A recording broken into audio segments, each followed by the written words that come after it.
Halo, selamat berjumpa di mata kuliah struktur data dan algoritma. Nah, di sini mata kuliah ini diampu oleh Dr. Ati Wintarti MKom, Dr. Elimatul Imah MKom, Rizkyana Dewi Intan Puspitasari MKom, dan Fadilah Kolbi Anissa MSc. Di sini kita nanti akan mempelajari tentang struktur data yang akan digunakan untuk membuat program dan algoritma atau metode yang digunakan. Untuk pertemuan pertama kita akan mempelajari tentang tipe data, array, structure, dan object oriented programming. Ya. Struktur data adalah sebuah skema yang mengorganisir data pada program komputer sehingga data dapat diinterpretasikan dan dioperasikan. Jadi untuk mengoperasikan suatu program, datanya harus diatur. Nah, diatur menggunakan struktur data. Sedangkan algoritma adalah barisan langkah-langkah perhitungan dasar yang dapat mengubah masukannya dengan menggunakan beberapa fungsi matematika menjadi keluaran yang diinginkan. Ini contohnya ya, kalau kita akan melakukan perkalian misalnya, misalnya A kali B.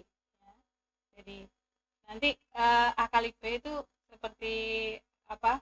Aturan matematika kan berarti A ditambah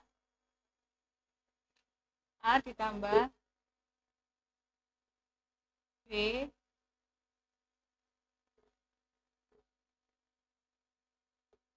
ya. Aturan di matematika kan A kali B misalnya itu A ditambah A ditambah A ditambah A sampai B kali ya. Ini sampai B kali. Nah, karena aturannya seperti itu, kita bisa memerintahkan komputer juga nanti melakukan penjumlahan begitu ya, sebanyak B ya. Jadi ditambah. Nah, untuk menyelesaikannya itu kita ada dua cara ya. Misalnya metode pertama pakai seperti itu. Nah, metode yang kedua kita bisa menggunakan untuk yang kedua kita bisa menggunakan algoritma yang lain, yaitu di sini kita tidak perlu mengecek lagi tapi langsung mencetak ya, dengan selisih 22. Nah, ini nanti kita dapatkan cara yang lebih cepat. Nah, disinilah kita akan perlu memilih algoritma yang sesuai atau yang lebih cepat. Nah, untuk tipe data itu ada tipe data primitif ya, yang sudah kita kenal misalnya integer, float, ya, terus ada boolean, masih ingat kan? Ada string ya. Jadi dari data-data yang primitif, tipe data yang primitif itu kita bisa membuat tipe data yang terstruktur. Untuk tipe data struktur yang terstruktur kita ada ini list, ada tuple, ada dictionary, ada set, ada array ya, dan struct. Nah, ini untuk yang tipe-tipe itu, ini list ya, masih ingat list itu kumpulan dari tipe-tipe data ya. Kemudian ada ini contohnya ya, kalau tuple ya, ini yang tidak bisa berubah ya. Kemudian ada set itu ya artinya himpunan ya, jadi ini kumpulan tapi yang unik ya. Kemudian ada dictionary, itu biasanya ada dua hal gitu ya. Nah, untuk yang struct dan array itu, kalau array ini untuk apa? Untuk data yang statis ya. Jadi array itu biasanya kita gunakan untuk yang 2 dimensi untuk menyatakan matriks ya. Bisa 3 dimensi, bisa banyak sih ya. Ini array contohnya. Lalu ada selain array ya.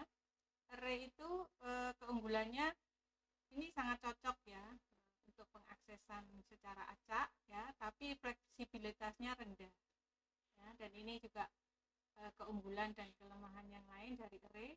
Nah, oleh karena itu ada untuk struktur data yang kita tidak tahu banyaknya, biasanya nanti kita gunakan pointer ya. Jadi setiap kali ada data baru kita buatkan pointer untuk menunjuk data tersebut ya. Nah, ini konsep pointer ya. Kemudian kalau untuk struktur itu koleksi dari beberapa variabel ya, yang biasanya tergantung kebutuhan. Misalnya kita membuat tanggal tapi urutannya tanggal, bulan, tahun. Kadang-kadang kan ada yang tahun dulu. Itu terserah atau tergantung kebutuhannya ya. Untuk mendeklarasikannya kita bisa menggunakan struct gitu ya. Biasanya gitu karena satu kumpulan gitu ya. Nah, ini. Nah, khusus nanti di Python kita menggunakan ini. Struct di Python ya. Ada beberapa aturan pengepakan ya di Python, nanti tergantung ininya. Nah, tergantung dari ini yang digunakan ya. Jadi ini kita pelajari dulu yang built-in ya. Kalau kita bikin struct ya, misalnya kita masih ingat Pokemon ya. Nah, kita bikin kelas Pokemon di mana dia mempunyai atribut ini, name, type, misalnya owner sama hit point. Nah, Pokemon ini nanti bisa melakukan apa? Kita bisa buat sebagai metode ya. Misalnya attack, receive, sama speak. Ya. Nah, di sini berarti kalau kita punya kelas Pokemon, ini atributnya adalah ini, kemudian metodenya ini, nah objeknya itu yang ini. Jadi ini mesti mempunyai atribut sama metode sendiri. Jadi kalau kita punya Pokemon berapa, misalnya ada Pikachu, berarti dia punya name apa Pikachu ya, dan seterusnya. Ini jadi punya kelas ini ya. Jadi ini kelasnya. Kalau kita bikin baru berarti kita bikin konstruktor ya. Kita biasanya pakai self ya. Ini self name-nya misalnya dikasih nama name dan seterusnya. Jadi ini kita kalau ini awalnya ya, kemudian nanti di Pokemon bisa mempunyai metode ya, bisa misalnya naik turun itu hit point-nya ya. Kemudian ini bisa juga ada yang lain ya, fungsi-fungsi yang lain atau metode yang lain ya. Nah, jadi misalnya kita mau membuat objek ya, ini yang baru misalnya namanya ini ya, kita kasih nanti namanya siapa ya. Kita bisa bikin gini dan misalnya satunya kita kasih nama mistis, itu namanya Togepi, miliknya Misty gitu ya misalnya ya. Jadi kelasnya sama-sama Pokemon tapi objeknya atributnya berbeda-beda ya. Objeknya beda, atributnya berbeda, tapi nanti dia mempunyai metode yang sama, bisa melakukan hal yang sama ya. Misalnya ini ya, kita punya ini. Nah, kalau get owner ini, tapi kalau yang as Pikachu get hit ya, pertama ini. Nah, kita bisa nambah ya, misalnya kalau nambah kita bisa cetak ini. Jadi apa yang kita lakukan itu kita sesuaikan